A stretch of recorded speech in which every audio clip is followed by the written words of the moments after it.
want to turn to the question of schools reopening. Obviously, President Biden first had said he wanted to see the majority of schools reopened by the end of his first 100 days. That would be April.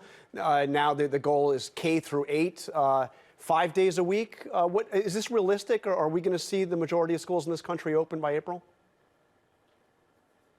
That's our goal. That's our objective. That's our plan, John. And but what we need, and what the president said at the time we need, is funding. That's why he's proposed $130 billion in the American Rescue Plan, because many schools across the country don't have the resources to be able to invest in improving facilities, on hiring more bus drivers, on hiring more temporary teachers so we can have smaller class sizes. There have been some important steps in the last week, including these CDC guidelines that give clear science-based guidelines for school districts on a range of steps they can take to be safe. But every school in the country does not have that funding and does not have the resources, and we need to, from the federal government, help address that.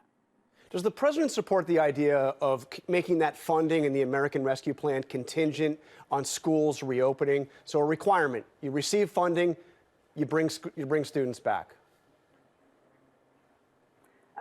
That's not a contingency that we're putting in, that we're recommending to go in the bill or in legislation, John. I think what he believes is that school districts, working with our Secretary of Education, who we certainly hope will be confirmed this week, need to make a determination about what works best for them based on these CDC guidelines. There are a number of mitigation measures and steps that can be taken.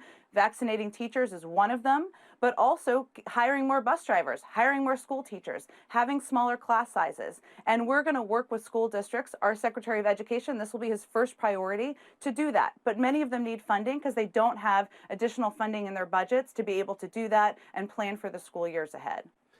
As you know, some teachers' unions are saying that they don't want to see schools reopen until every teacher is vaccinated. That's the message out of the teachers' union in Los Angeles and Sacramento. And in Beaverton, Oregon, they've actually prioritized teachers, and the union there actually isn't comfortable yet with schools reopening, even with teachers vaccinated.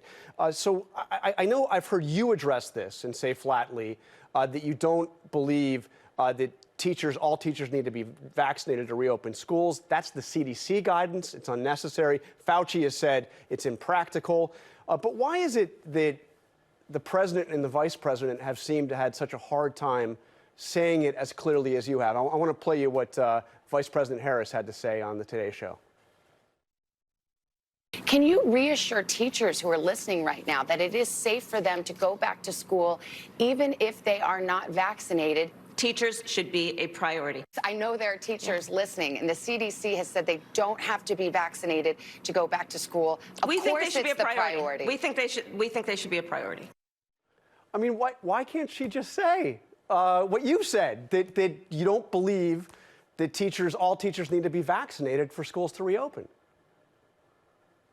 Well, John, look, the vice president and the president and the federal government, we all believe that teachers should be prioritized. I mean, about a half of the states in the country also have prioritized teachers, and they've put them in the priority category of frontline healthcare workers because of the role that they play. But it doesn't need to be a prerequisite, and that's what the CDC is saying. The CDC is saying, in order to be safe, there are a number of steps that can be taken. Vaccinating teachers is one of them, but having smaller class sizes, having kids more separated on buses, more PPE, more testing, facilities upgrades, those are additional steps that can be taken. And our Secretary of Education will work with school districts to implement that. So they should be prioritized, but our science experts are saying it's not a prerequisite, and that's the guidelines that we follow.